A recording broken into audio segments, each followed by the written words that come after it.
وَإِن كُنتُمْ عَلَى سَفَرٍ وَلَمْ تَجِدُوا كَاتِبًا فَرِهَانٌ مَّقْبُوضَةٌ فَإِنْ أَمِنَ بَعْضُكُم بَعْضًا فَلْيُؤَدِّ الَّذِي ائْتُمِنَ أَمَانَتَهُ وَلْيَتَّقِ اللَّهَ رَبَّهُ. නුඹලා ගමනක සිටියදී ලේඛනගත කරන්නෙකු නුඹලා නොලැබුවෙහුනම් එවිට උකසක් අත්පත් කර ගනු ලැබේ. එහෙත් නුඹලාගෙන් ඇතෙමෙකුව විශ්වාස කළේ නම් විශ්වාස කරනු ලැබූ අය ඔහුගේ වගකීම ඉටු කරත්වා. තවද ඔහුගේ පරමාධිපතිට බිය බැතිමත් වෙත්වා. وَلَا تَكْتُمُوا الشَّهَادَةَ وَمَن يَكْتُمْهَا فَإِنَّهُ آثِمٌ قَلْبُهُ وَاللَّهُ بِمَا تَعْمَلُونَ عَلِيمٌ. තවද නුඹලා සාක්ෂිය වසන් නොකරනු. කවරෙකු එය වසන් කරන්නේද එවිට සැබවින්ම ඔහුගේ හදවත පාපී අයකි. තවද අල්ලාහ් නුඹලා කරන දෑ පිළිබඳව සර්වඥානීය. لله ما في السماوات وما في الأرض وإن تبدوا ما في أنفسكم أو تخفوه يحاسبكم به الله فيغفر لمن يشاء ويعذب من يشاء والله على كل شيء قدير. අහස් තුල ඇති දෑද මහ පොළව තුල ඇති දෑද අල්ලාහ් සතුය. නුඹලාගේ හදවත් තුල ඇති දෑ නුඹලා හෙළිදරව් කරන්නේ නම් හෝ එය නුඹලා සංගවන්නේ නම් හෝ ඒ පිළිබඳව අල්ලාහ් නුඹලාගෙන් ප්‍රශ්න කරන්නේය. පසුව ඔහු අබිමත කරන අයට සමාව දෙන්නේය. තවද ඔහු අබිමත කරන අයට දඩුවම් කරන්නේය. තවද අල්ලාහ් සියලු දෑ කෙරෙහි ශක්තිවන්තය. آمن الرسول بما أنزل إليه من ربه والمؤمنون. තම පරමාධිපතිගෙන් තමන් වෙත පහල කරනු ලැබූ දෑ පිළිබඳව ධර්මදූතයා විශ්වාස කළේය. විශ්වාස කළවුන්ද විශ්වාස කළෝය. كل آمن بالله وملائكته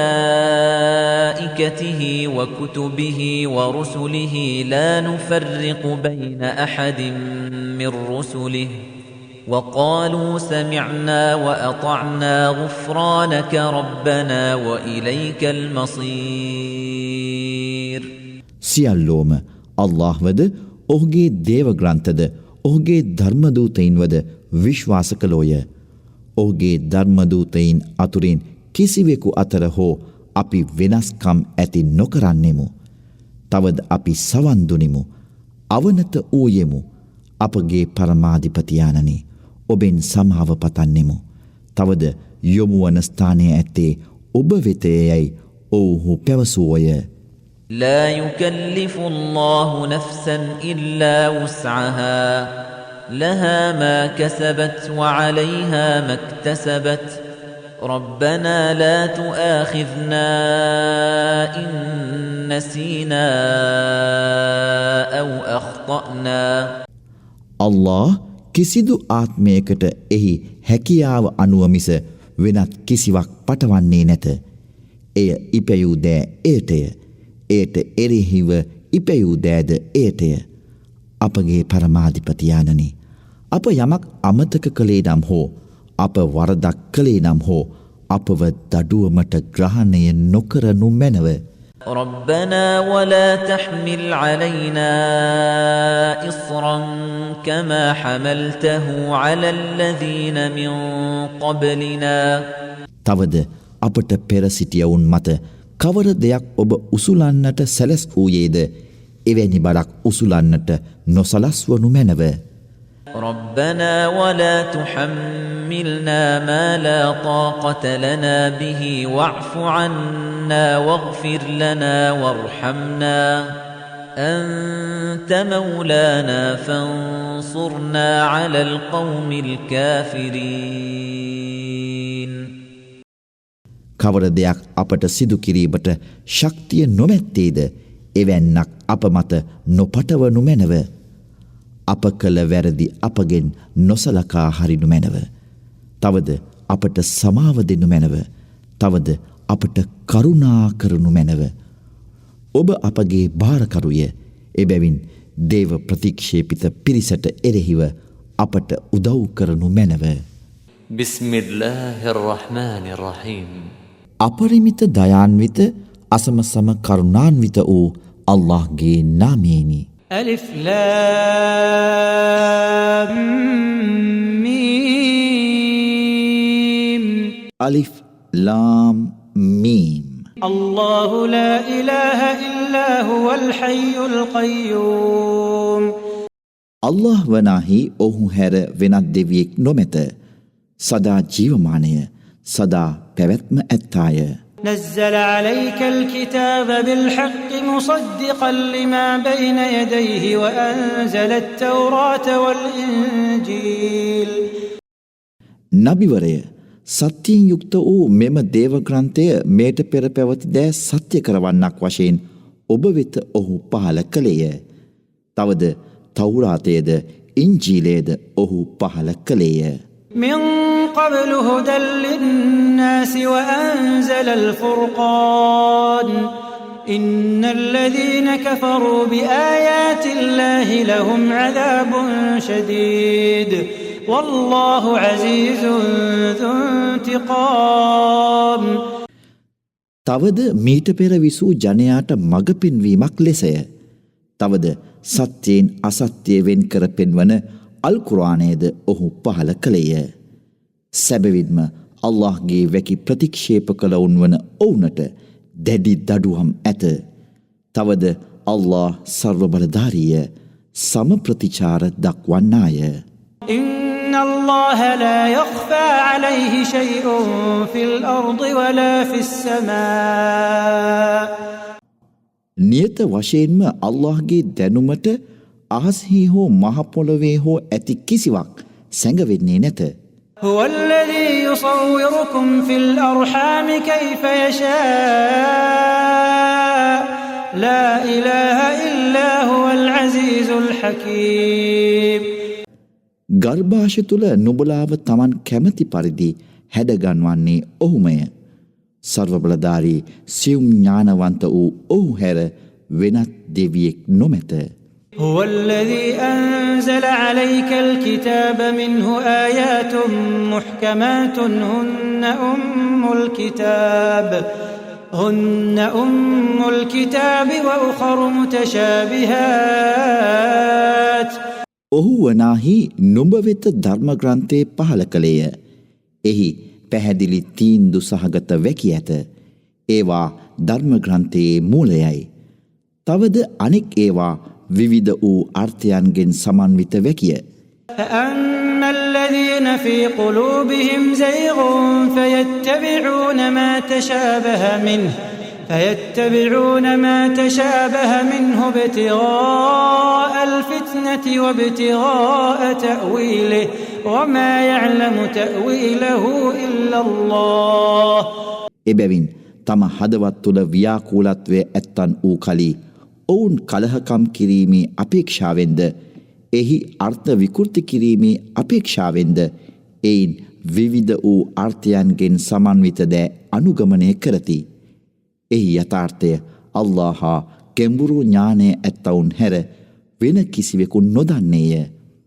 والراسخون في العلم يقولون آمنا به كل من عند ربنا وما يذكر إلا أولو الألباب. තවද අපි එය විශ්වාස කළෙමු. සියල්ල අපගේ පරමාධිපති වෙතිනියයි ඔවුහු පවසති. බුද්ධිමත් අය හැර වෙනත් කිසිවෙක් මෙනෙහි කරන්නේ නැත. ربنا لا تزغ قلوبنا بعد إذ هديتنا ربنا لا تزغ قلوبنا بعد إذ هديتنا وهب لنا من لدنك رحمة إنك أنت الوهاب. අපගේ පරමාධිපති යානනි, ඔබ අපව යහමග යොමු කළ පසුව අපගේ හදවත් විකෘතිභාවයට පත් නොකරනු මැනව. තවද අපට ඔබ වෙතින් වූ දයාව පිරිනමනු මැනව. සැබවින්ම ඔබමය මහා ත්‍යාගශීලී. ربنا إنك جامع الناس ليوم لا ريب فيه إن الله لا يخلف الميعاد. අපගේ පරමාධිපතියාණනි, කිසිදු සැකයක් නොමැති දිනකට මිනිසුන් එක්රැස් කරන්නා නියත වශයෙන්ම ඔබමය. සැබවින්ම අල්ලාහ් ප්‍රතිඥාවන් කඩ නොකරන්නේය. إن الذين كفروا لن تغني عنهم أموالهم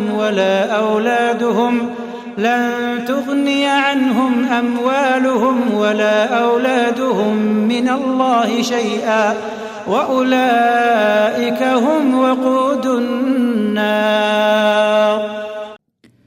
නියත වශයෙන්ම දේවත්වය ප්‍රතික්ෂේප කළවුන්ට ඔවුන්ගේ ධන සම්පත හෝ ඔවුන්ගේ දරු සම්පත හෝ අල්ලාහ්ගෙන් පැමිණෙන කිසිවකින් මිදීමට ඔවුනට උපකාර නොවන්නේමය. නිරාගින්නේ ඉන්ධන වනුයේ ඔවුන්මය.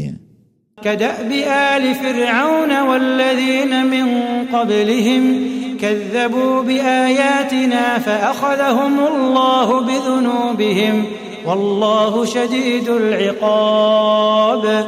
එය ෆිරഔන්ගේ පරපුරහා ඔවුනට පෙර සිටියවුන්ගේ සිරිතමෙනි. ඔවුහු අපගේ වදන් අසත්‍ය කළෝය. එබැවින් අල්ලාහ් ඔවුන්ගේ පාපයන් හේතුවෙන් ඔවුන්ව දඩුවමට හසු කළේය. තවද අල්ලාහ් දඩුවම් කිරීමෙහි ඉතා දැඩිය. قل للذين كفروا ستغلبون وتحشرون إلى جهنم وبئس المهاد. නුබලා අභිබවා යනු ලබනු ඇත. තවද නිරය වෙත ඒකරාශී කරනු ලබනු ඇතයයි දේවත්වය ප්‍රතික්ෂේප කළ උනට නුබ පවසනු. එම නවාතැන නපුරුය. قد كان لكم آية في فئتين التقتا فئة تقاتل في سبيل الله وأخرى كافرة يرونهم مثليهم رأي العين. යුද්ධය සඳහා හමු වූ දෙපිරිස තුළ නුඹලාට සංඥාවක් ඇත. පිරිසක් අල්ලාහ්ගේ මාර්ගයේ යුද වැදුනහ. අනෙක් පිරිස ඔවුන්ව දෙගුණයක් මෙන් පියවි ඇසින් දුටු දේව ප්‍රතික්ෂේපකයෝය. والله يؤيد بنصره من يشاء إن في ذلك لعبرة لأولي الأبصار. අල්ලාහ් තමන් අභිමත කරන අයට තම උපකාරයෙන් එනම් ජයග්‍රහණය ස්ථීර කරන්නේය. මනා දැක්මකින් යුත් අයට මෙහි පාඩමක් ඇත. زين للناس حب الشهوات من النساء والبنين والقناطير المقنطرة من الذهب والفضة والخيل المسومة والأنعام والحرث. කාන්තාවන් පිරිමිදරුවන් රන්හා රිදියෙන් රැස්කර තබන ලද ස්කන්ධ සලකුණු තබනු ලැබූ අශ්වයින් ගොවිපළ සතුන් හා කෙත්වතු කෙරෙහි වූ තෘෂ්ණාවෙහි ඇල්ම ජනයාට අලංකාරවත් කරන ලදී. ذلك متاع الحياة الدنيا والله عنده حسن المآب. ඒවා මෙලොව ජීවිතයේ වින්දනයන්ය. තවද අලංකාර යොමුවීමේ ස්ථානය ඇත්තේ අල්ලාහ් වන ඔහු වෙතය.